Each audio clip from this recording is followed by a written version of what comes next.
Greetings, friends of liberty. I must confess to having received the most sublime pleasure in recently finishing the final, newly published volume of Edward Gibbon's The History of the Decline and Fall of the Roman Empire. Extraordinary in its depth and breadth, and of course in its attack on both barbarian and Christian alike, to which attacks I find myself, as a child of the Enlightenment, understandably drawn. But Edward Gibbon was quite ecumenical in his hostility to religion, also disapproving of Judaism and Islam. However, it was a happy surprise that on a recent TARDIS voyage to your 21st century, I discovered the no less astonishing work of Brian Ward-Perkins. And compared to Gibbon's 6 volumes, his comparatively tiny 195-page book, The Fall of Rome and the End of Civilization. A work of pure contrarian brilliance, deserving of my highly coveted A+, it shall interest anyone interested in the Roman Empire, the nature of civilizational decline, which you in 21st century America may be beginning to experience, and the study of political correctness, which even now is infecting the discipline of history. If eloquence means making every word tell, this book exemplifies on every page and with every paragraph that eloquence and efficiency of great arguments. And what is the book's great argument? Its thesis. It consists primarily of 2 parts.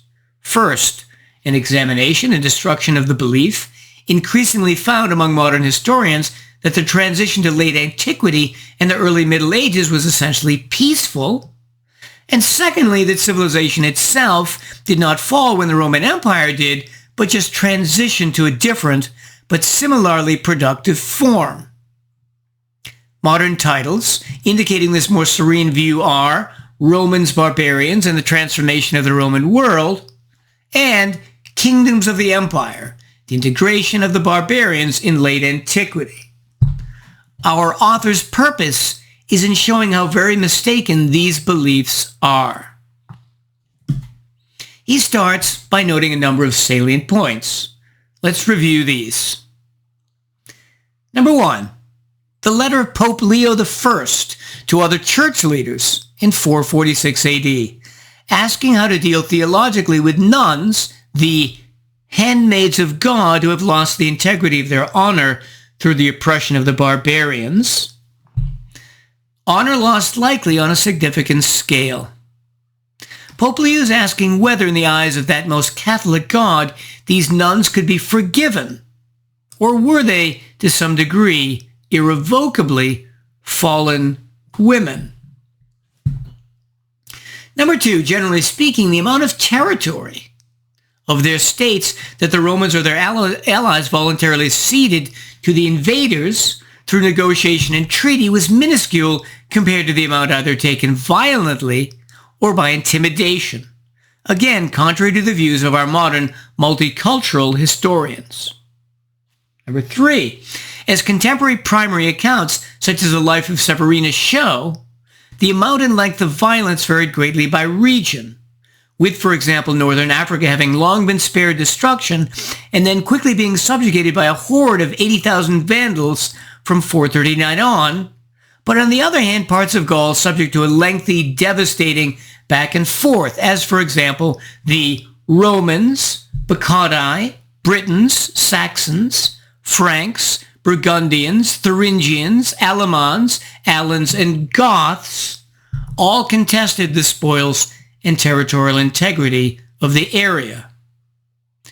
Similar long-term despoliation occurred in Spain from 409 until 470, until the Visigoths became masters, and also in Italy. Number 4, as a result of this periodic and lasting ravaging, numerous regions were granted much reduced rates of taxation by the authorities, often at a fraction of previously, because of their now reduced agricultural and commercial productivity. This loss of tax revenue to the government led in turn to the decreased ability to pay and field Roman armies, which in turn led to more barbarian incursions. Number 5. What proved utterly disastrous, in addition, were the civil wars that erupted during the Germanic incursions, which were in some ways no accident, since usurpers took keen advantage of the confusion and emergencies barbarians spawned. So, for example, precisely while Constantine III was directing forces to fight the co-emperor Honorius in Spain, the German tribes ravaged Gaul. Number 6. A consequence of the reduced ability to defend various regions was that, necessity being the mother of invention, local cities became more self-reliant and proficient at self-defense. Interestingly, the least civilized areas, like Wales for centuries, appeared the most capable of reverting to their tribal nature and organizing their own defense. Number 7.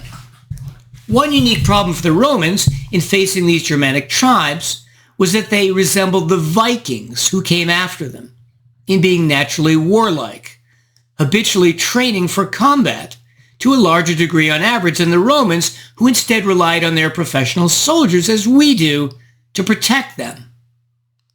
The warlike nature of the tribes led them to constantly fight amongst themselves, which from the Roman point of view was excellent. But unfortunately, after a while, as famously happened when Genghis Khan in the 13th century united the fractious Mongol tribes to create the Unstoppable Horde, these Germanic barbarians too eventually, to a degree, realized the military value of unity, despite their natural pugnaciousness.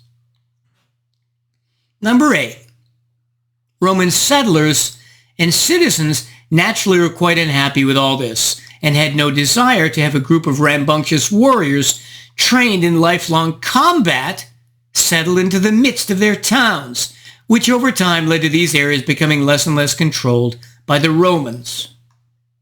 Number 9, finally, at times of stress or tension between the two groups, the ultimate superiority of the tribes could exert itself in wanton slaughter or revenge, as for example happened when in 552, on their defeat by the Eastern Emperor Justinian, 300 Roman children held as hostages were simply slaughtered. Now, having answered the first question of whether there was a peaceful transition, there wasn't. Let's proceed to our second. Did civilization, in terms of the standard of living, decline when the Roman Empire fell?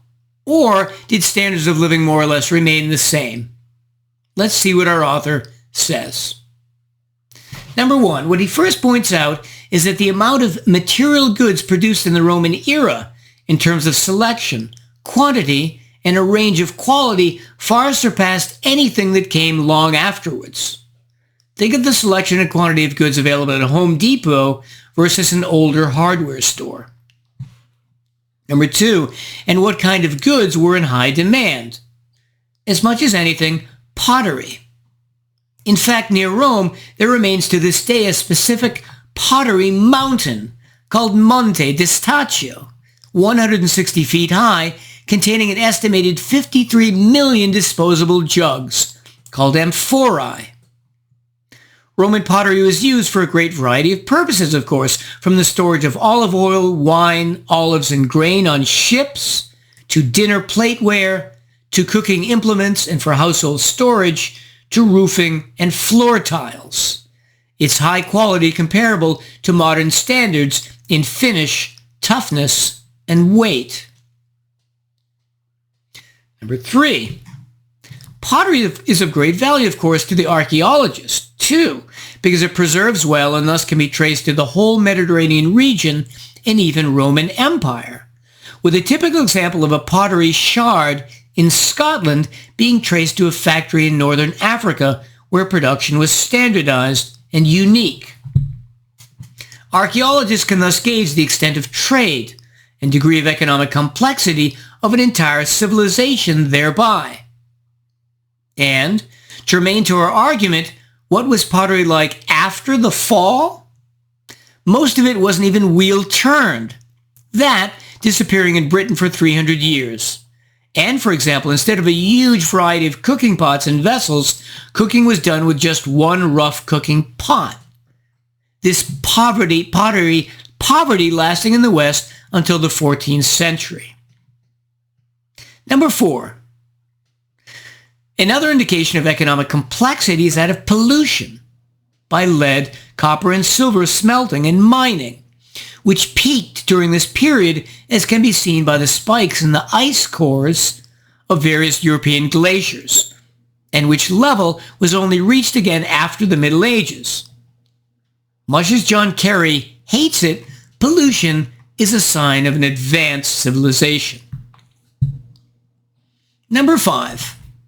Another superior aspect is found in the Roman road and transportation network, facilitating trade, both of the large demand for consumer goods and also for those related to the military and administrative needs of the Roman state, as in transporting large amounts of equipment, shields, arrows, spears, and food that Rome's armies required. After the fall of Rome, by one estimate, the volume of trade around the Mediterranean during the 2nd century AD was not equaled again until the 1800s. Number 6.